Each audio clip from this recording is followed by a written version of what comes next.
یہ بات ہمیشہ ملحوظ رکھیں، جب آپ کسی کی مدد کرنے جا رہے ہوں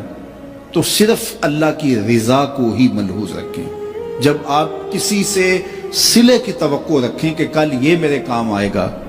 تو آج آپ کو اس کی مدد کرتے ہوئے راحت اور قلبی مسرت اور حقیقی خوشی نصیب نہیں ہوگی۔ اور دوسرا،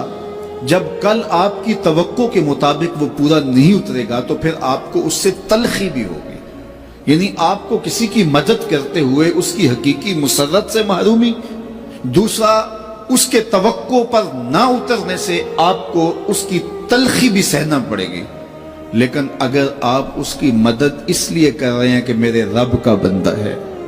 الخلق عیال اللہ، تو میں اللہ کے بندہ ہونے کے ناطے سے اس کی مدد کر رہا ہوں،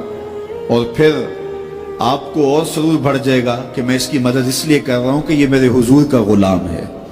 بس یہی آپ کی ترجیح ہوگی، تو پھر آپ اس کی مدد کریں گے تو کوئی اس سے آپ کی مستقبل کے اندر توقع وابستہ نہیں ہوگی، تو آپ کو پھر اس کی مدد کرتے ہوئے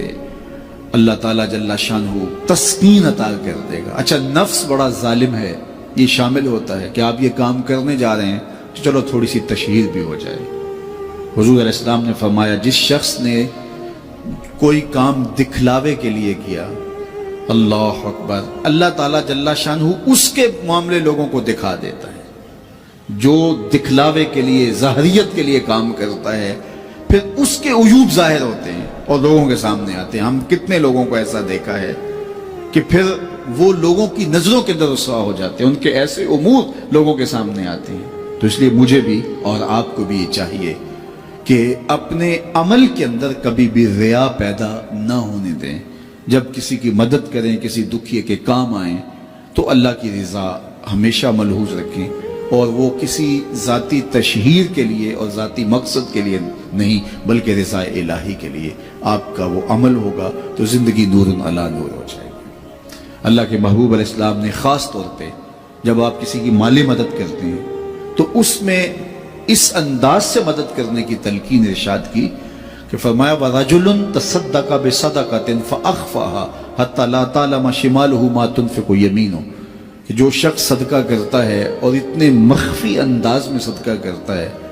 کہ جو دائیں ہاتھ نے خرچ کیا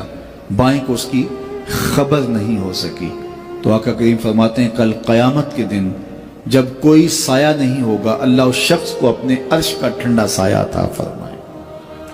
تو اپنی زندگی کے اندر اس بات کو شامل کیجئے کہ اللہ کی مخلوق کے کام آئیں، اور جب اللہ کی مخلوق کے کام آئیں گے تو یہ آپ کے باطن کی تسکین کا سبب ہوگا اور قرار جاں کا ذریعہ بنے گا، اور حضور کی خوشنودی آپ کو نصیب ہوگی۔ میرے والد گرامی رحمت اللہ تعالی علیہ فرمایا کرتے تھے کہ اگر تم یہ چاہتے ہو کہ تم سے رسول کریم پیار کریں تو تم حضور کی امت سے پیار کیا کرو۔